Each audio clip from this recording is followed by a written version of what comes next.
പരിശുദ്ധ പരമ ദിവ്യകാരുണ്യത്തിന് ആരാധനയും സ്തുതിയും പുകഴ്ചയും ഉണ്ടായിരിക്കട്ടെ. ക്രൈസ്തവ സഹോദരങ്ങൾ, പ്രത്യേകിച്ച് നിങ്ങൾക്കും കൂടി രക്ഷപ്പെടാനും അനുഗ്രഹം പ്രാപിക്കാനും വേണ്ടിയുള്ള ദേവവചസ്സുകളാണ് വിശുദ്ധ ഗ്രന്ഥത്തിലുള്ളതെന്ന് മനസ്സിലാക്കണം.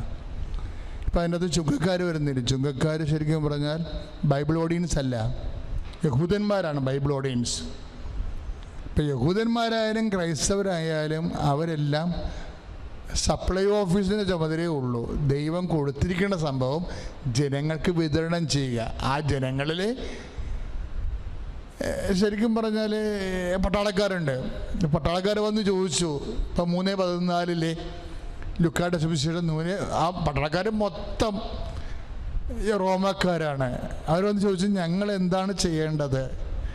അപ്പോൾ പറഞ്ഞു, നിങ്ങൾ ആരെയും ഭീഷണിപ്പെടുത്തരുത്, ഗുഡായിസം കാണിക്കരുത്, കൊട്ടേഷൻ പരിപാടിയൊന്നും കാണിക്കരുത്, മസിൽ പവറൊന്നും കാണിക്കരുത്, ദാർഢ്യം കാണിക്കരുത്. അപ്പോൾ ഇങ്ങനെയൊക്കെ മനുഷ്യനോട് മാർദ്ദവത്തോടെ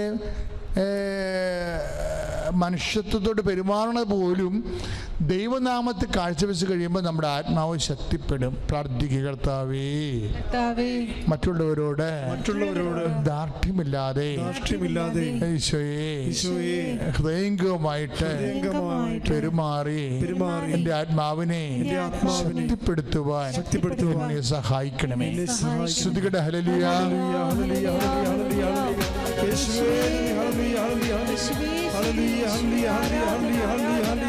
യേശുവേ സ്തുതി. Hallelujah hallelujah. ഓ അഭിഷേകമേ, ഓ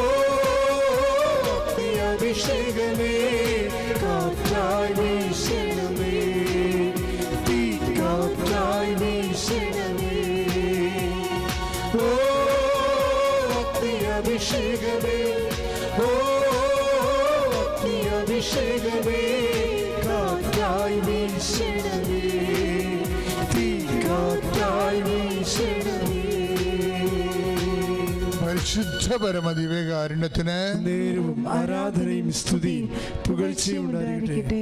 പരിശുദ്ധ പരമ ദിവ്യകാരുണ്യത്തിന് ആരാധനയും സ്തുതിയും പുകഴ്ചയും ഉണ്ടായിരിക്കട്ടെ. ഇപ്പം ടാക്സ് ഓഫീസർമാർ വന്ന് അവർ ചോദിച്ചു, ഉദ്യോഗസ്ഥന്മാർ അവരൊന്ന് ചോദിച്ചു, ഞങ്ങൾ എന്ത് ചെയ്യണം? അനുതാപത്തിന് വേണ്ടി ഞങ്ങൾ ദൈവത്തോട് ആഭിമുഖ്യത്തോടുകൂടി ദൈവാനുഗ്രഹം പ്രാപിക്കാൻ ഞങ്ങൾ എന്ത് ചെയ്യണം?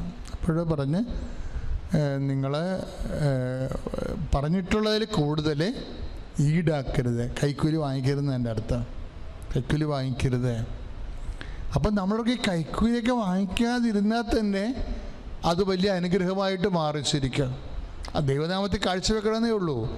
ഇത് ലുക്കായുടെ സുവിശേഷമാണ് 3, 11, 12, 13, 14 തിരുവചനങ്ങളിലെ. ഇതൊന്നും യഹൂദന്മാരോട് പറഞ്ഞതല്ല, അക്രൈസ്തവരോടും അതായത് അയഹൂദന്മാരോട് പറഞ്ഞിട്ടുള്ളതാണ് ഇതെല്ലാം. എല്ലാവരോടും പൊതുവായിട്ട്, അതായത് ബൈബിൾ എഴുതപ്പെട്ടിരിക്കുന്നത് പൊതുവായിട്ട് ജനങ്ങൾക്ക് വേണ്ടിയാണ്. അതത് മനസ്സിലാക്കി, ഇത് ഞങ്ങൾക്ക് ഇതിൻ്റെ അത് ബാധകമൊന്നും അല്ല എന്ന് പറഞ്ഞാൽ നമുക്ക് അനുഗ്രഹം ലഭിക്കത്തില്ല. അപ്പം ബാധകമാണെന്ന് പറഞ്ഞാൽ തീർന്ന കാര്യം. അതോടുകൂടി നിൻ്റെ കുടുംബം രക്ഷപ്പെടാൻ തുടങ്ങും. അച്ഛനീ പറഞ്ഞിരിക്കുന്ന കാര്യങ്ങൾ പൂർണ്ണമായിട്ടും 101% സത്യമാണ്. പ്രാർത്ഥിക്കുക, കർത്താവേ ഞങ്ങൾക്കും എല്ലാവർക്കും കർത്താവിൻ്റെ വചനം സ്വീകരിച്ച് നടപ്പിൽ വരുത്തി അനുഗ്രഹം പ്രാപിക്കുവാൻ സഹായിക്കണം. ശ്രദ്ധിക്കട്ടെ. ഹല്ലേലൂയ. യേശുവേ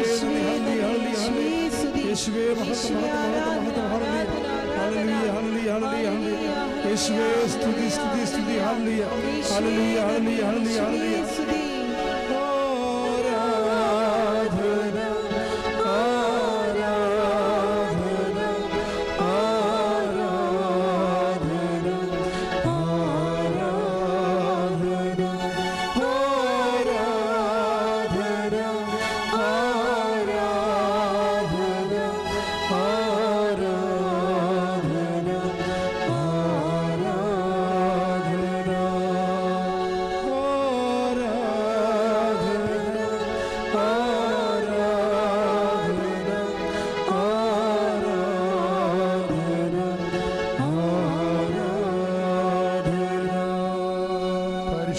പരമദിവ്യകാരുണ്യത്തിന് നേരവും ആരാധനയും സ്തുതിയും പുകഴ്ചയും ഉണ്ടായിരിക്കട്ടെ.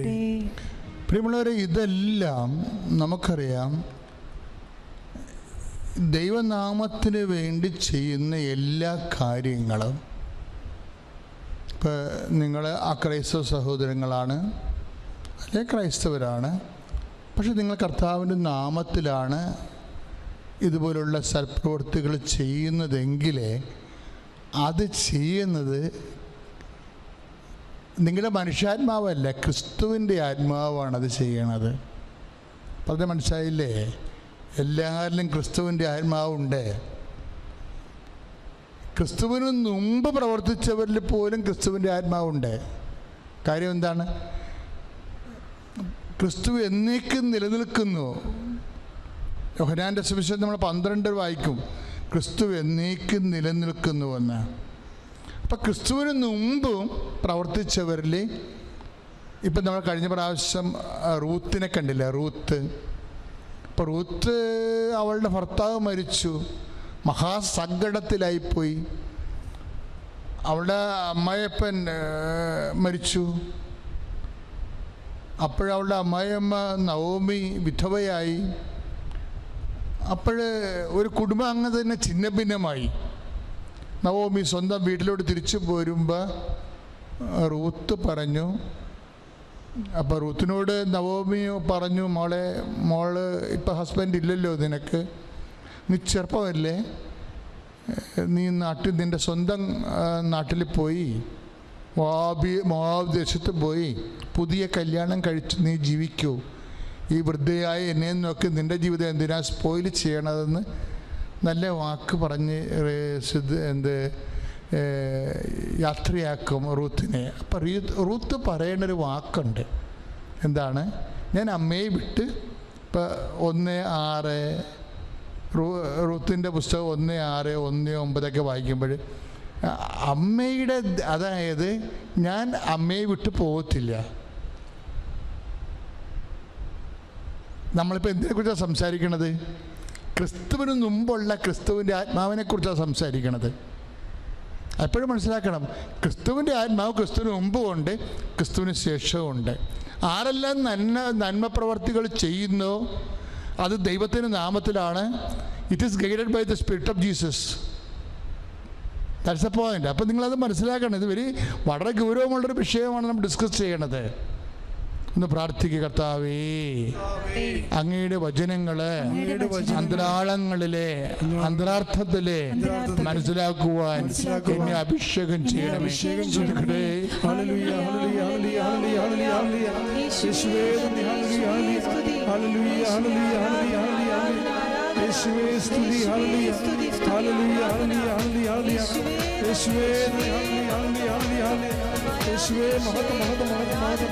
പരിശുദ്ധ പരമദിവ്യകാരുണ്യത്തിന് ആരാധനയും സ്തുതിയും പുകഴ്ചയും ഉണ്ടായിരിക്കട്ടെ. അപ്പൊ അമ്മയെ ഞാൻ വിട്ടു പോകത്തില്ല. അമ്മയുടെ നാടാണ് എൻ്റെ നാട്, അമ്മയുടെ ചർച്ചക്കാര് ആണ് എൻ്റെ ചർച്ചക്കാര്. എന്നിട്ട് റൂത്ത് ഒരു വാക്ക് പറയും. എന്താ പറഞ്ഞത്? അമ്മയുടെ ദൈവമാണ് എൻ്റെയും ദൈവം. റൂത്ത് 1:16 അമ്മയുടെ ദൈവമാണ് എൻ്റെയും ദൈവം എന്ന്. എന്നിട്ട് നമുക്കറിയാം ഇത് ഇവരിലെല്ലാം എന്തുമൊക്കെ ഈ റൂത്ത് അവസാനം ബോവാസിനെ വിവാഹം കഴിക്കും. ബത്ലഹേമിൽ വന്ന് അവർക്ക് ഒബേദ് എന്ന് പറഞ്ഞ മകൻ ജനിക്കും. ഒബേദിന് പിന്നീട് ജെസ്സ ജനിക്കും. ജെസ്സയ്ക്ക് പിന്നെ ദാവീദ് ജനിക്കും. അങ്ങനെ ദാവീദ് വംശത്തിൽ ഈശോ ജനിക്കും. അപ്പോൾ ഇവർക്കെല്ലാം എന്തോ ഒരു ക്ലൂ ഉണ്ട് അവരുടെ ഉള്ളിലെല്ലാം. അവരിങ്ങനെയൊക്കെ പറയുമ്പോൾ അവരെ കൊണ്ട് പറയിപ്പിക്കണ ഒരു ആത്മാവുണ്ട്. റൂത്തിലുണ്ടത്. റാഹാബിലും അങ്ങനെ തന്നെയാണ്. റാഹാബില്ലേ, ജെറിക്കോയിലെ റാഹാബ്, അപ്പോൾ ജെറിക്കോ പട്ടണം കീഴടക്കാൻ വേണ്ടി വരുമ്പോൾ റാഹാബ് ആ നഗര കവാടത്തിൽ താമസിക്കുന്നുണ്ടാവും. അവിടെയാണ് ഉറ്റുനോക്കാൻ വന്നവർ താമസിക്കുന്നത്. പക്ഷെ വേണമെങ്കിൽ അവരെ ഒറ്റിക്കൊടുക്കാം റാഹാബിനെ. റാഹാബ് ഒറ്റിക്കൊടുക്കത്തില്ല. റാഹാബ് ഒറ്റിക്കൊടുക്കാതെ റാഹാബ് പറയും, എനിക്ക് തോന്നണത് ഈ ദേശം നിങ്ങളുടെ കർത്താവ് നിങ്ങൾക്ക് തരുമെന്ന്. അപ്പം നമ്മൾ യോശുവ 2:9 വായിക്കുമ്പോൾ റാഹാബിൻ്റെ ഉള്ളിലുള്ള ഒരു സ്പിരിറ്റാണത്. എൻ്റെ മനസ്സ് പറയണേ, ഈ ദേശം നിങ്ങളുടെ കർത്താവ് നിങ്ങൾക്ക് തരും. എന്നിട്ട് റാഹാബ് വേറെയും കുറച്ച് കാര്യം പറയും. 1:10 ചില പറയും, അതായത് ആകാശത്തിലും ഭൂമിയിലും കർത്താവല്ലാതെ വേറെ ദൈവമില്ലെന്ന് പറയും. റാഹാബ് ആരാണ്? ഒരു വിജാതി സ്ത്രീയാണ്. റൂത്ത് ആരാണ്? ഒരു വിജാതി സ്ത്രീയാണ്. അപ്പോൾ ഇവിടെയൊക്കെ ഉള്ളിൽ വരണ ഒരു വാക്കില്ലേ, ഇപ്പം അവർ വിജാതി സ്ത്രീയാണെങ്കിലും അവരെ കർത്താവിനെക്കുറിച്ച് ചിന്തിക്കുമ്പോൾ ഇതേക്കുറിച്ച് പിന്നീട് പൗലോസ് പറയണത്, ഇപ്പം യോശുവ 1:9 അല്ല 2:9 റാഹാബ് പറയുന്നത് കർത്താവ് ഈ ദേശം നിങ്ങൾക്ക് തരുമെന്ന് പറയുമ്പോഴും അതിലെല്ലാം ദൈവത്തിൻ്റെ ഒരു വചനമുണ്ട്. ദൈവത്തിൻ്റെ ഒരു നടക്കാൻ പോണ ഒരു പ്രവചനമാണിതെല്ലാം. ഈ അർത്ഥത്തിൽ റൂത്തും പ്രവാചികയാണ്, ഈ അർത്ഥത്തിൽ റാഹാബും പ്രവാചികയാണ്. വിജാതിയരാണ്, പക്ഷെ അവർ പ്രവാചകരാണ്. എന്താ കാര്യം? ദൈവികമായ പദ്ധതി അവരുടെ ഉള്ളിൽ ദൈവം പ്രചോദിപ്പിക്കുന്നുണ്ട്. ഇതിനെക്കുറിച്ച് പിന്നീട് പത്രോസ്ലീഹ പറയും. അതായത് പത്രോസ്ലീഹ എന്നാ പറയണത്? 1 പത്രോസ് 1:10 നിങ്ങൾക്ക് ലഭിക്കാനിരിക്കുന്ന കൃപയെക്കുറിച്ച്, അതായത് ഈ റൂത്തിനും റാഹാബിനും മറ്റ് പ്രവാചകന്മാർക്കും അതാണ് ഉദ്ദേശിക്കുന്നത്, നിങ്ങൾക്ക് ലഭിക്കാനിരിക്കുന്ന കൃപയെക്കുറിച്ച് അറിയിച്ച പ്രവാചകന്മാർ ഈ രക്ഷയെക്കുറിച്ച് ആരായുകയും അന്വേഷിക്കുകയും ചെയ്തു. ക്രിസ്തു സഹിക്കേണ്ടിയിരുന്ന പീഡകളെക്കുറിച്ചും അനന്തര മഹത്വത്തെക്കുറിച്ചും അവരിലുണ്ടായിരുന്ന ക്രിസ്തുവിൻ്റെ ആത്മാവ് മുൻകൂട്ടി പ്രവചിച്ചു. Praise the Lord. അപ്പോൾ ഈ പ്രവചനങ്ങൾ നടത്തിയിട്ടുള്ള റൂത്തും അവരെ പ്രിസ്ക്രൈബ്ഡായിട്ട് അവരെ പ്രവാചകന്മാരെന്ന് വിളിക്കണില്ലെങ്കിൽ പോലും അവരാ ഫങ്ഷൻ ചെയ്തിരിക്കുന്ന ആ രീതിയിലാണ്. റൂത്തും പറഞ്ഞത് എന്താണ് പറയുന്നത്? അമ്മയുടെ ദൈവം എൻ്റെയും ദൈവം. അത് പ്രവചനമാണ് ശരിക്കും. പിന്നീട് അങ്ങനെ സംഭവിക്കുകയും ചെയ്യും. ബോവാസിനെ വിവാഹം കഴിച്ച് കഴിയുമ്പോൾ അത് നടക്കാൻ വരാൻ പോകുന്ന സംഭവമാണ് പറയണത്. അമ്മയുടെ ദൈവം എൻ്റെയും ദൈവം. റൂത്ത് 1:16. അത് തന്നെയാണ് ജോഷുവ 2:9 പറയണത്. എന്താ പറയണത്? ഈ ദേശം കർത്താവ് നിങ്ങൾക്ക് തരുമെന്ന് എൻ്റെ മനസ്സ് പറയുന്നു. ഭൂലോകത്ത് കർത്താവല്ലാതെ വേറെ ദൈവമില്ല, ഭൂമിയിലായാലും ആകാശത്ത്. റാഹാബ് പറയണതാണ്. അപ്പോൾ ഇവരെ കൊണ്ടെല്ലാം പറയിപ്പിച്ചത് ആരാണെന്നാണ്, ഈ പ്രവചനങ്ങളെല്ലാം പറയിപ്പിച്ചത് ആരാണെന്നാണ് പത്രോസ് പറയണത്. വിശുദ്ധ പത്രോസ് ക്രിസ്തു സഹിക്കേണ്ടിയിരുന്ന പീഡകളെക്കുറിച്ചും അനന്തമഹത്വത്തെക്കുറിച്ചും അവരിലുണ്ടായിരുന്ന ക്രിസ്തുവിൻ്റെ ആത്മാവ് മുൻകൂട്ടി പ്രവചിച്ചു. ആര് മുൻകൂട്ടി പ്രവചിച്ചാലും അത് ക്രിസ്തുവിൻ്റെ ആത്മാവാണ് പ്രവചിക്കുന്നത്. ഇപ്പോൾ റാഹാബിലുണ്ടായിരുന്നതും റൂത്തിലുണ്ടായിരുന്നതും എല്ലാം ഇതുകൊണ്ടാണ് ഇവർ പിന്നീട് രക്ഷാവൃക്ഷത്തിലെ അമ്മമാരായിട്ട് മാറാൻ കാര്യം. എൻ്റെ പേര് ജീന. ഞാൻ കുവൈറ്റിലാണ് വർക്ക് ചെയ്യുന്നത്. ഇവിടെ നാട്ടിൽ തിരുവനന്തപുരത്ത് നിന്ന് വരുന്നു. ഇതെൻ്റെ മോൻ ഇമ്മാനുവൽ, ഇത് മോൾ ഇവാനിയ. ഞങ്ങൾ ഫാമിലിയായിട്ട് കുവൈറ്റിലാണ് സെറ്റിൽ. പിന്നെ ഇവിടെ ആദ്യമായിട്ട് ഞാൻ ഉടമ്പടി എടുത്തത് 2023 ഓഗസ്റ്റ് 23 ആദ്യമായി തന്നെ മാതാവിനും ഈശോയ്ക്കും 1000 നന്ദി പറയുന്നു. കാരണം എൻ്റെ ജീവിതത്തിൽ ഒരുപാട് അനുഗ്രഹങ്ങൾ മാതാവ് വഴി നടന്നിട്ടുണ്ട്. കൂടുതലായിട്ട് എൻ്റെ മോള് ഡെലിവറി ആയിരുന്ന സമയത്ത് എനിക്ക് സിസേറിയൻ ആയിരുന്നു അവർ പോസ്റ്റ് ചെയ്തത്. സിസേറിയൻ കഴിഞ്ഞപ്പോൾ അതിൻ്റെ കോംപ്ലിക്കേഷനായിട്ട് എനിക്ക് ഇൻറ്റേർണലി കളക്ഷൻസ്, അതായത് പസ് കളക്ഷൻസ് ആയി, വയറ് ഫുള്ള്. അപ്പോൾ അവർ പറഞ്ഞു സെപ്സിസിലോട്ട് പോകും. അപ്പോൾ സിസേറിയൻ കഴിഞ്ഞ് 5 ഡേയ്സ് തന്നെ 3 to 4 ഡേയ്സ് കഴിഞ്ഞപ്പോൾ എന്നെ വീട്ടിൽ കൊണ്ടുവന്നു. അപ്പോൾ പിറ്റേ ദിവസം 5ാമത്തെ ദിവസമായപ്പം എൻ്റെ വയറിൻ്റെ പൊക്കിളിൻ്റെ ഭാഗത്തായിട്ട് നല്ല കട്ടിക്കുന്നല്ല, അത് നല്ല പാറക്കല്ലിൽ നമ്മൾ തൊടുമ്പോൾ എങ്ങനെ ഇരിക്കും അതുപോലെ നല്ല കട്ടിക്ക് ഒരു ഹാർഡ്നെസ് പോലെ ഫീൽ ചെയ്തു. 5ാം ദിവസം ഞാൻ കുവൈറ്റിലെ ഹോസ്പിറ്റലിൽ കൊണ്ട് കാണിച്ചു. ആ സമയത്ത് കൊറോണയുടെ സമയമായിരുന്നു 2020. അപ്പം അങ്ങനെ ഫാമിലീസ് ആരും എൻ്റെ കൂടെ ഇല്ല. ഹസ്ബൻഡ് മാത്രമേ ഉള്ളൂ. അപ്പം ഞാൻ അവിടെ ഹോസ്പിറ്റലിൽ കൊണ്ടുപോയപ്പോൾ ഞാൻ ഒറ്റയ്ക്ക് എന്ന രീതിയിലായിരുന്നു. അവരാദ്യം എന്നോട് പറഞ്ഞു അൾട്രാസൗണ്ട് ചെയ്യണമെന്ന് പറഞ്ഞു. അങ്ങനെ അൾട്രാസൗണ്ട് ചെയ്തപ്പം അവർക്കൊരു വലിയൊരു മാസ് പോലെ അങ്ങനെ കളക്ഷൻസ് പോലെയൊക്കെയാണ് ഫീൽ ചെയ്തത്. അപ്പോൾ അവർ പറഞ്ഞു ഞങ്ങൾക്ക് കൂടുതൽ ഫർദർ സ്റ്റഡീസൊക്കെ ചെയ്യണം, അങ്ങനെ അഡ്മിറ്റ് ആക്കണമെന്ന് പറഞ്ഞു. പക്ഷേ എൻ്റെ കുഞ്ഞിനെ എൻ്റെ കൂടെ അവർ കിടത്തത്തില്ല എന്ന് പറഞ്ഞു. അങ്ങനെ എൻ്റെ കുഞ്ഞിനെ ഞാൻ 5-ാമത്തെ ദിവസം എൻ്റെ ഹസ്ബൻഡിനെ ഏൽപ്പിച്ചിട്ട് 1 മാസം ഞാൻ ഹോസ്പിറ്റലിൽ അഡ്മിറ്റായിരുന്നു. കുഞ്ഞെൻ്റെ അടുത്ത് പോലും ഇല്ലായിരുന്നു. അത് കഴിഞ്ഞിട്ട് ഞാൻ ഹോസ്പിറ്റലിൽ അഡ്മിറ്റായി. അപ്പോഴത്തേക്കും അവർ പറഞ്ഞു ഫസ്റ്റ് അവർക്ക് രണ്ടാമത് സിസേറിയൻ സൈറ്റ് അവർക്ക് ഓപ്പൺ ചെയ്യണമെന്ന് പറഞ്ഞു. അപ്പോൾ അവർ പറഞ്ഞു ഹസ്ബൻഡിനോട് പറഞ്ഞു കൺസെൻ്റൊക്കെ എടുത്തു രണ്ടാമത് സിസേറിയൻ സൈറ്റ് ഓപ്പൺ ചെയ്യാനായിട്ട്. അപ്പോഴത്തേക്കും എൻ്റെ മമ്മിയും എൻ്റെ ഹസ്ബൻഡിൻ്റെ അമ്മയും ഇവിടെ വന്ന് ഉടമ്പടി ഓൾറെഡി എടുത്തിട്ടുണ്ടായിരുന്നു. അത് കാരണം മെയിൻലി രണ്ടാമതൊരു പെൺകുഞ്ഞ് ഉണ്ടാവണമെന്ന് കരുതി അവർ പറഞ്ഞ് ഉടമ്പടി എടുത്തതാണ്. അതിൻ്റെ ഫലമായി എനിക്ക് പെൺകുഞ്ഞ് തന്നെ ഉണ്ടായി. പക്ഷേ കോംപ്ലിക്കേഷൻ വന്നു. അപ്പം ഹസ്ബൻഡിൻ്റെ അമ്മ അവരൊക്കെ പറഞ്ഞു ഇങ്ങനെ ഭയങ്കര സീരിയസ് ആണെങ്കിൽ എന്നെ നാട്ടിലോട്ട് എങ്ങനെയെങ്കിലും ജീവനോടെ അവളെ അങ്ങ് കൊണ്ടുവരാൻ പറഞ്ഞു. പക്ഷെ ആ സമയത്ത് കൊറോണ ആയതുകൊണ്ട് അവർ ഞങ്ങൾക്ക് ലീവ് തരുന്നില്ലായിരുന്നു. അപ്പോൾ അവരെന്നോട് പറഞ്ഞത് ഞങ്ങൾക്ക് നാട്ടിലോട്ട് അയക്കാൻ പറ്റത്തില്ല, ലീവ് തരത്തില്ല, നിങ്ങൾ ഇവിടുത്തെ ഹോസ്പിറ്റലിൽ തന്നെ കാണിക്കണമെന്ന് പറഞ്ഞു. അങ്ങനെ ഞാൻ ഓക്കെ ഒക്കെ കൊടുത്തു, കൺസെൻറ്റ് ചെയ്തു. അവർ രണ്ടാമത് സിസേറിയൻ സൈറ്റ് ഓപ്പൺ ചെയ്യാനായിട്ട് റെഡിയായി. അങ്ങനെ എന്നെ അഡ്മിറ്റ് ചെയ്തു. കൊറോണയൊക്കെ നെഗറ്റീവാണെന്ന് അറിഞ്ഞിട്ട് അവരെന്നോട് ഹോസ്പിറ്റലിൽ നിന്ന് അവരെന്നോട് പറഞ്ഞു നിങ്ങൾ വെയിറ്റ് ചെയ്യ്, ഞങ്ങൾക്ക് കുറച്ച് ഫർദർ സ്റ്റഡീസൊക്കെ നടത്തണം, വേറെ ഒരു മെയിൻ ഡിപ്പാർട്ട്മെൻറ്റിൽ പോയി അൾട്രാസൗണ്ടൊക്കെ ചെയ്യണമെന്ന് പറഞ്ഞു. കാരണം അവർക്ക് ഭയങ്കര സംശയമുണ്ട്, കാരണം സിസേറിയൻ ചെയ്തപ്പോൾ എന്തോ ഒരു പ്രശ്നം, അതായത് ഉള്ളിൽ എന്തൊക്കെയോ കളക്ഷൻസ് അങ്ങനെയെന്ന് പറഞ്ഞു. അപ്പം ഞങ്ങൾ ഓക്കെ പറഞ്ഞു, എല്ലാം റെഡിയാക്കി ഞങ്ങൾ സമ്മതം കൊടുത്തു. അത് കഴിഞ്ഞപ്പോൾ എൻ്റെ മമ്മിയാണെങ്കിൽ ഞാൻ വെക്കേഷന് കൊറോണയ്ക്ക് മുമ്പേ വന്ന സമയത്ത് എനിക്ക് ഇവിടെ നിന്ന് ഉടമ്പടി എടുത്തിട്ട് തന്ന തൈലം എൻ്റെ കയ്യിലുണ്ടായിരുന്നു.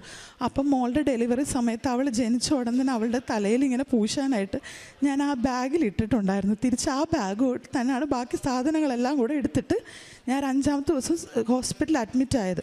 അപ്പം ഞാനിങ്ങനെ എൻ്റെ അടുത്ത് വന്ന സിസ്റ്ററിനോട് പറഞ്ഞു, അപ്പോൾ എനിക്ക് ഭയങ്കര പനിയെന്ന് പറഞ്ഞാൽ ഞാൻ നിന്ന് വിറയ്ക്കും, ആ ബെഡ് ഉൾപ്പെടെ ഷേക്ക് ചെയ്യുന്ന രീതിയിൽ. അതായത് സെയിം ടൈമിൽ എനിക്ക് പനി വരും. ഇന്ന് 10 മണിക്ക് വന്നു കഴിഞ്ഞാൽ അതേപോലെ അടുത്ത 10 മണിക്ക്, അങ്ങനെ 4 അവറിൽ കണ്ടിന്യൂസ് ആ സെയിം ടൈമിൽ എനിക്ക് പനിക്കും. കാരണം അപ്പം അത്രയ്ക്ക് ഇൻഫെക്ഷൻ ആയിരുന്നു എനിക്ക്.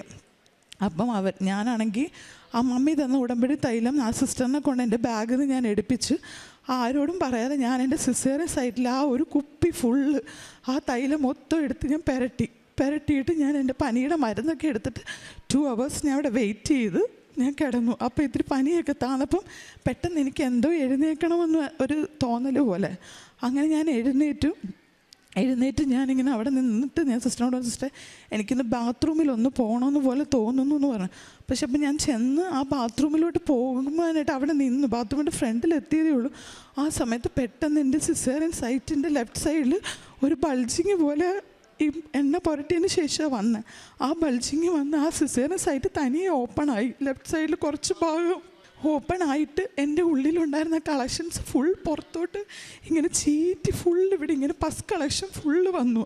അപ്പോൾ ആ സിസ്റ്റേഴ്സൊക്കെ പറഞ്ഞു അയ്യോ ഞങ്ങൾക്ക് ഇതൊരു മിറാക്കിളായിട്ടാണ് തോന്നുന്നത്. കാരണം ഇങ്ങനെ രണ്ടാമത് സിസേറിയൻ സൈറ്റ് അത് ഓപ്പൺ ചെയ്ത് അവർ ഡ്രെയിൻ ഇട്ടിട്ട് വേണം ആ കളക്ഷൻസ് അവർക്ക് പുറത്തോട്ട് എടുക്കാനായിട്ട്.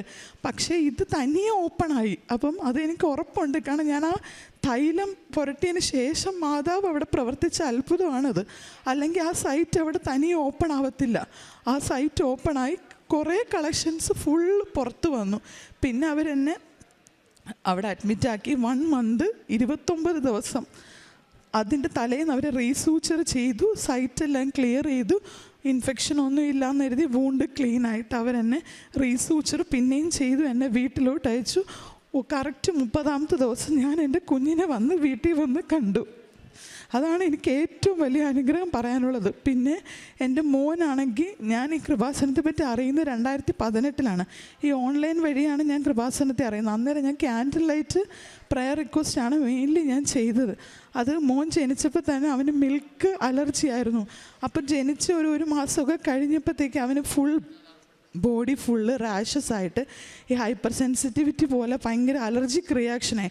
അപ്പോൾ 2-3 ഹോസ്പിറ്റലിൽ ഞങ്ങളവിടെ കൊണ്ടുപോയി. അപ്പോൾ അവർ കുറേ ഇഞ്ചക്ഷൻസ് ഒക്കെ കൊടുത്തു. അപ്പോൾ അവർ എന്നിട്ട് ഫൈനലി അവർ പറഞ്ഞു എൻ്റെ മോനിന് പാലിൻ്റെ ഉൽപ്പന്നങ്ങളോ ഒന്നും അവന് പറ്റത്തില്ല. അപ്പോൾ അതിൻ്റെയൊക്കെ ഫലമായി ഞങ്ങൾ പറഞ്ഞു ഓക്കെ, അതിൻ്റെയൊക്കെ ഫലമായി അവന് കുറച്ച് ഹൈപ്പോ കാൽസ്യമി അങ്ങനെയൊക്കെ കുറേ കോംപ്ലിക്കേഷൻസ് ഒക്കെ വന്നു. പിന്നെ ഒരു 3 year ആയി. അത് 2015 അവൻ ജനിക്കുന്നു. 2018 കൃപാസനത്തെ പറ്റി ഞാൻ അറിയുന്നത്. പ്രയർ റിക്വസ്റ്റ് കൊടുത്തു. ആ 2018 പ്രയർ റിക്വസ്റ്റ് കൊടുത്തു. ഒരു 2 ആഴ്ച കഴിഞ്ഞപ്പോഴത്തേക്കും ഞാൻ ഫസ്റ്റ് ആ ഡോക്ടർ പറഞ്ഞു ഒരു 3 to 4 years ഒക്കെ ആകുമ്പോൾ ചിലപ്പോൾ മാറുമായിരിക്കും, പക്ഷേ ഹോപ്പില്ല, ഒന്ന് ട്രൈ ചെയ്ത് നോക്കും. അപ്പോൾ ഞാൻ പ്രയർ റിക്വസ്റ്റ് കൊടുത്തതിൻ്റെ പേരിൽ ഞാനൊന്ന് നോക്കാമെന്ന് കരുതി. ഫസ്റ്റ് ഞാൻ കൃപാസനത്തിൽ കൊടുത്ത പ്രയർ റിക്വസ്റ്റ്. അപ്പം ഞാനൊരു കുറച്ച് പാലെടുത്ത് അവനൊന്ന് കാച്ചി ഒന്ന് ഡൈല്യൂട്ട് ചെയ്തൊക്കെ ഒന്ന് കൊടുത്തു നോക്കി. പെട്ടെന്നൊന്നും കണ്ടില്ല. പിന്നെ ഞാൻ കുറച്ച് ക്വാണ്ടിറ്റി കൂട്ടി ഇങ്ങനെ കൊടുത്തു നോക്കിയപ്പം അങ്ങനെ പാലിൻ്റെ അലർജി അവനില്ല. പിന്നെ പാലിൻ്റെ പ്രോഡക്റ്റ്സ് ഇങ്ങനെ ഓരോന്ന് കുറച്ച് അങ്ങനെ ഓരോ പ്രോഡക്റ്റ്സ് കൊടുത്തു, ചീസ് അങ്ങനെയൊക്കെ കൊടുത്തപ്പോൾ അവന് കംപ്ലീറ്റ്ലി ആ അലർജി മൊത്തത്തിൽ മാറി. മിൽക്ക് അലർജിയേ ഇല്ല. ഇപ്പോൾ 9 വയസ്സ് 8 മാസമായി. മിൽക്ക് അലർജി അവൻ്റെ ജീവിതത്തിൽ വന്നിട്ടില്ല. അവനിപ്പോൾ എല്ലാ മിൽക്ക് പ്രോഡക്റ്റ്സും അവൻ യൂസ് ചെയ്യുന്നുണ്ട്. പിന്നെ മോളുടെ കാര്യമാണെങ്കിൽ എൻ്റെ അമ്മായിയമ്മയും മമ്മിയും കൂടി ഇവിടെ വന്ന് ഉടമ്പടി എടുത്തായിരുന്നു. ഇവനുണ്ടായ 5 വർഷത്തിന് ശേഷമാണ് മോളുണ്ടായത്. അപ്പോഴത്തേക്കും അവർ മെയിൻലി പ്രാർത്ഥനയിൽ ഉടമ്പടി എടുത്ത് 2 പേരും ഒരേ ഉടമ്പടിയാണ് വെച്ചത്. കാരണം ഒരു പെൺകുഞ്ഞുണ്ടാവണം. ഹസ്ബൻഡ് വീട്ടിൽ ചേച്ചിക്ക് 2 ആൺപിള്ളേരാണ്. അപ്പം അവിടെ പെൺകുഞ്ഞില്ല. അപ്പോൾ അവർ 2 പേരും പ്രാർത്ഥിച്ചായിരുന്നു ഒരു പെൺകുഞ്ഞിന് വേണ്ടി. അപ്പോൾ അതുപോലെ തന്നെ എനിക്കൊരു പെൺകുഞ്ഞ് തന്നെ രണ്ടാമത് ജനിച്ചതും പെൺകുഞ്ഞ് തന്നെ ആയിരുന്നു. പിന്നെയെന്ന് പറഞ്ഞാൽ ഈ ഉടമ്പടിയിലൂടെ തന്നെ ഞാൻ എന്നും പ്രാർത്ഥിക്കുമായിരുന്നു. കാരണം എനിക്ക് എപ്പോഴും വെക്കേഷൻ കിട്ടുന്നത് 2 year അല്ലെങ്കിൽ 1.5 years കൂടുമ്പോഴാണ് ഞാൻ വെക്കേഷനിൽ വരുന്നത്. വരുമ്പം ഞാൻ ഇവിടെ കൃപാസനം ചെയ്തു. എൻ്റെ 3ാമത്തെ വിസിറ്റാണ്. അപ്പോൾ ഞാൻ വന്ന് ഉടമ്പടി എടുത്തു. ഞാൻ പ്രയേഴ്സ് എല്ലാം കണ്ടിന്യൂ ചെയ്യുന്നുണ്ടായിരുന്നു. അപ്പോൾ ഇങ്ങനെ പ്രാർത്ഥിച്ചുകൊണ്ടിരിക്കുന്ന സമയത്ത് തിരി കത്തിച്ച് ഇങ്ങനെ പ്രാർത്ഥിക്കുമ്പോൾ ഇങ്ങനെ തിരിയിൽ ഇങ്ങനെ നമ്മുടെ തീഗോളം പോലെ ഇങ്ങനെ തീ ആളിക്കത്തി കുറേ നേരം ഇങ്ങനെ നമുക്ക് വലിയൊരു തീഗോളം റെഡിഷ് കളറിൽ ഇങ്ങനെ നമുക്ക് ഓറഞ്ചോട് കളറോട് ചേർന്ന് ഇങ്ങനെ തീഗോളം പോലെ കാണപ്പെട്ടു.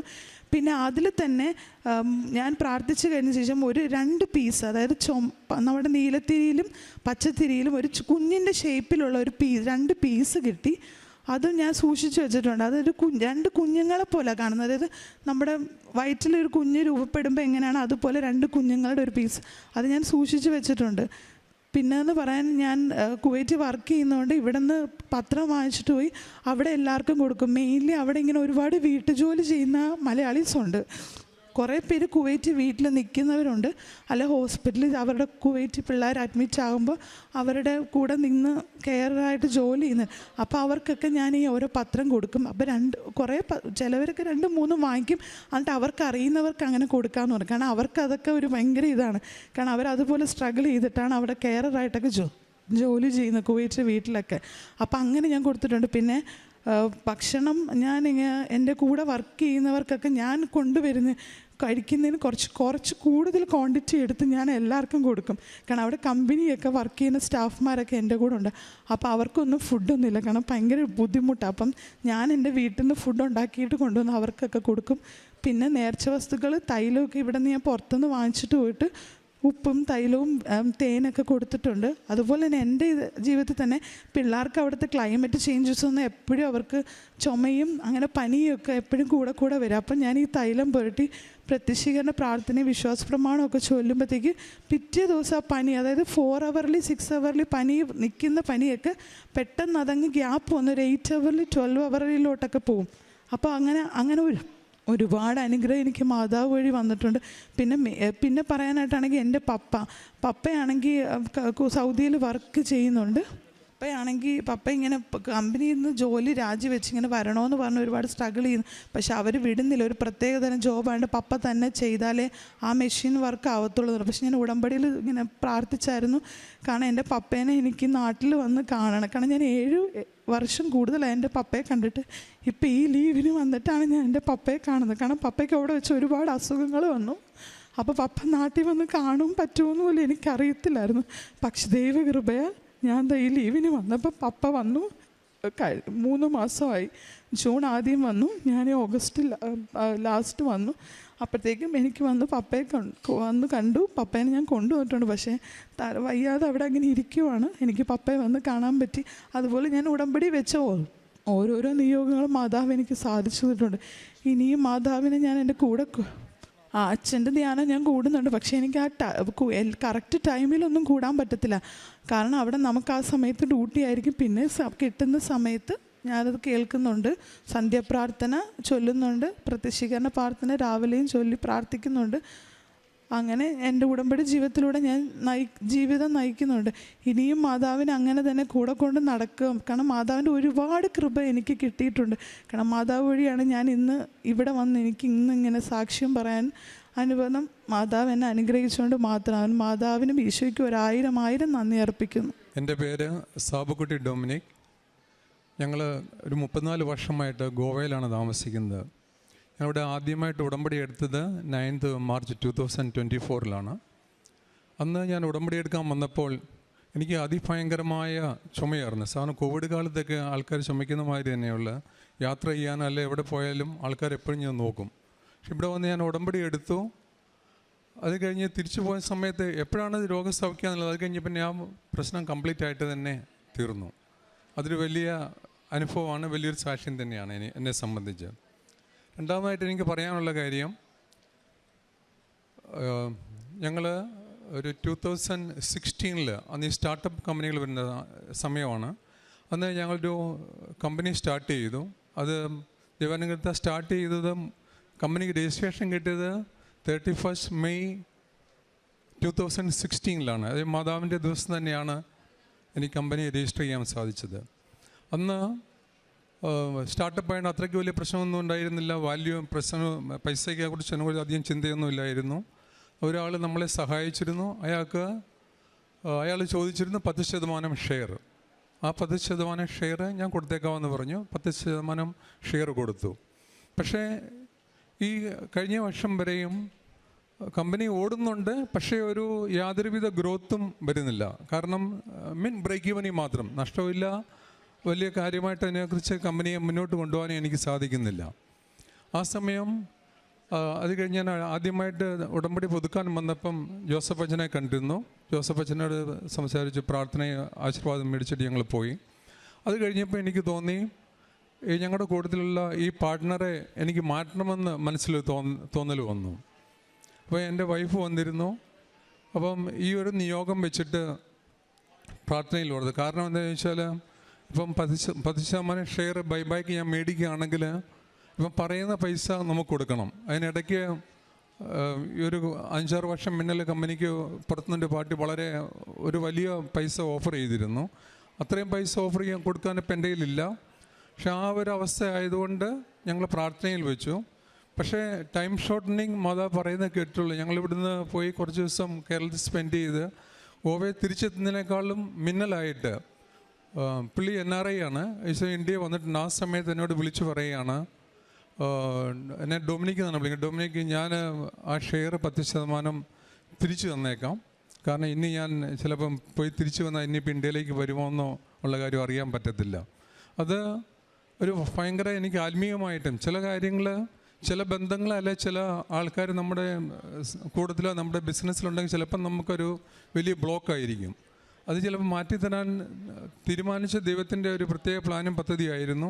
പ്രത്യേകിച്ച് ഈ സമയത്താണ് എനിക്ക് അതിനെക്കുറിച്ച് തീരുമാനം. അതായത് നമ്മുടെ ജീവിതത്തിൽ ചിലപ്പം തെറ്റായ ചില ബന്ധങ്ങൾ, ചില പ്രശ്നങ്ങളുണ്ടെങ്കിൽ നമ്മൾ മാറ്റിക്കളയണം. കർത്താവിൻ്റെ കൃപ ആ സമയത്ത് തന്നെയാണ് നമുക്ക് വരുന്നത്.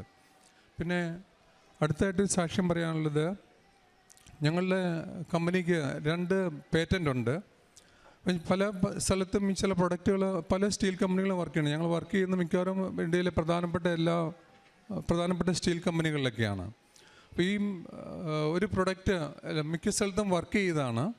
ആ പ്രൊഡക്റ്റ് ഒരു പ്രധാനപ്പെട്ട ഇന്ത്യയിലെ തന്നെ ഏറ്റവും വലിയൊരു പ്രശസ്തമായ സ്റ്റീൽ പ്ലാന്റ് ട്രയൽ എടുക്കാൻ പോയപ്പം അത് അവസാനമായപ്പോൾ വളരെ ഫെയിലായിപ്പോയി. ഞങ്ങൾ ഉദ്ദേശിച്ച റിസൾട്ട് കിട്ടിയില്ല. പക്ഷെ അത് ആപ്പാടെ ഒരു നാണക്കേടെന്ന് തന്നെ പറയാം. പ്രത്യേകിച്ച് പേറ്റൻ്റ് ഉണ്ട്, എല്ലായിടത്തും പല പബ്ലിസിറ്റി എല്ലാം ചെയ്താണ്. ആ ട്രയൽ സക്സസ് ആയിട്ടില്ല. പക്ഷേ എന്നിരുന്നാലും അവർ പറഞ്ഞു നിങ്ങൾ ഒരു ട്രയലും കൂടെ നടത്തിക്കോളാൻ പറഞ്ഞു. അപ്പോൾ അതിനു വേണ്ടിയിട്ട് കുറച്ച് മെറ്റീരിയൽ സപ്ലൈ ചെയ്തു. ആ പോകുന്ന സമയത്ത് ഞാൻ യൂട്യൂബ് തുറന്നപ്പം വിജയകുമാർ സാറിൻ്റെ ഒരു ടോക്ക് കിട്ടു, മാതാവ് നമുക്ക് വേണ്ടി സംസാരിക്കും. അപ്പം ഞാൻ ഈ പ്രാർത്ഥനയിൽ ഓർത്തുകൊണ്ട് ഞാൻ പോയി, മാതാവ് എനിക്ക് വേണ്ടി സംസാരിക്കണം. ട്രയലെല്ലാം കഴിഞ്ഞു, ട്രയൽ വിജയമായിരുന്നു. പക്ഷേ നമുക്കൊരു അടുത്ത ഓർഡർ കിട്ടാനായിട്ടുള്ള അത്രയ്ക്കും മാത്രം സക്സസ് ഇല്ലായിരുന്നു പറയാം. കാരണം എന്നാലും ആ പ്രാർത്ഥനയിൽ ഓർത്ത് മാതാവ് ഈ പ്രൊഡക്റ്റിന് വേണ്ടിയിട്ട് മാതാവ് തന്നെ ഒരു മാർക്കറ്റിംഗ് മാനേജറായിട്ട് സംസാരിക്കണം. പക്ഷേ ഇങ്ങനെ പറഞ്ഞു കഴിഞ്ഞ് ലാസ്റ്റ് അവൻ്റെ ബോസുമായിട്ട് സംസാരിച്ചുകൊണ്ടിരുന്നപ്പോൾ ഒരു പ്രത്യേക ടോപ്പിൽ ഒരു പ്രത്യേക ഒരു എലമെൻറ്റ്, സ്റ്റീലിനകത്ത് നിന്ന് പ്യൂരിഫൈ ചെയ്യുന്ന ഒരു പ്രത്യേക എലമെൻറ്റ് ഇതിൽ നിന്ന് കുറയാൻ പറ്റും എന്നുള്ള കാര്യം ഇങ്ങനെ പറഞ്ഞു തന്നു. അപ്പം അതും ഈ പറയേണ്ട സാധനമായിട്ട് യാതൊരു ബന്ധവുമില്ല. പക്ഷേ എന്നിരുന്നാലും ഈ ഒരു പർട്ടിക്കുലർ ഒരു എലമെൻറ്റിൻ്റെ പേര് ആ സമയം എൻ്റെ വായിൽ നിന്ന് വന്നു എന്ന് പറയാം. പക്ഷെ ആ സമയത്ത് അവർ ചോദിച്ചു, ഈ എലമെൻറ്റ് സ്റ്റീലിനകത്ത് മാറ്റാൻ പറ്റുമോ? കാരണം ചില സ്റ്റീൽ പ്ലാൻ നമുക്കറിയാൻ പറ്റും, ചില സ്റ്റീലൊക്കെ ഓർഡിനറി സ്റ്റീൽ 10,000-60,000 ടണ്ണൊക്കെ വിലയുള്ളത്, ഈ ചില സ്പെഷ്യൽ സ്റ്റീൽ പ്രൊഡ്യൂസ് ചെയ്യുന്ന 1,50,000 രൂപയൊക്കെ ഒരു ടണ്ണിന് തന്നെ വിലയുള്ള സ്റ്റീലാണ്. പക്ഷേ ഞാൻ പറഞ്ഞത് മാറ്റാൻ കുഴപ്പമൊന്നുമില്ല. അപ്പോൾ അവർ പറഞ്ഞു, ഇപ്പോൾ ഇതുവരെയും ലോകത്തിൽ ആരും അങ്ങനെ ചെയ്തിട്ടില്ല, ഇതുവരെയും പ്രൂവ് ചെയ്തിട്ടില്ല, അല്ലെങ്കിൽ ലോകം മുഴുവൻ അറിയുന്നതാണ്. ഞാൻ പറഞ്ഞു കാണിച്ചു തരാമെന്ന് പറഞ്ഞു. ഞാൻ കുറച്ച് മെറ്റീരിയൽ ബാക്കിയുണ്ടായിരുന്നു, അതിട്ട് ട്രയൽ ചെയ്തപ്പം വളരെ വിജയകരമായിട്ട് തന്നെ അത് സക്സസ്സായി. അപ്പോൾ അതിനെക്കുറിച്ച് മുന്നോട്ട് ഞാൻ അങ്ങോട്ട് ചോദിക്കുന്നതിനേക്കാളും നല്ലതായിട്ട് അവർ ഇങ്ങോട്ട് ഞങ്ങൾ എത്രയും പെട്ടെന്ന് തന്നെ അതിൻ്റെ അടുത്ത ഫോർമാലിറ്റീസ് കംപ്ലീറ്റ് ചെയ്ത് ആ ട്രയൽ എടുക്കാമെന്ന് പറഞ്ഞിട്ടുണ്ട്. പള്ളിയിൽ ഞങ്ങളുടെ മലയാളം പള്ളി അടുത്തില്ല, എന്നിരുന്നാലും കൊങ്ങിണി പള്ളിയിൽ തന്നെ ഞങ്ങൾ പറ്റാവുന്ന എല്ലാ ദിവസങ്ങളിലും വിശുദ്ധ കുർബാനയെ സംബന്ധിക്കും. ഞങ്ങളെ കഴിയുന്ന എല്ലാവർക്കും വിശുദ്ധ മാതാവിനെ, കൃപാസന മാതാവിനെ പരിചയപ്പെടുത്തി കൊടുക്കുകയും അനേകർ വന്ന് ഇവിടെ ഉടമ്പടി എടുക്കുകയും സാക്ഷ്യപ്പെടുത്തുകയും ചെയ്തിട്ടുണ്ട്. ഈ ദൈവാനുഗ്രഹത്തിന് വിശുദ്ധ ഈശോയ്ക്കും അമ്മ മാതാവിനും പ്രത്യേകം നന്ദി പറഞ്ഞുകൊണ്ട് ഞങ്ങളുടെ സാക്ഷ്യം നിർത്തുന്നു ഇവിടെ.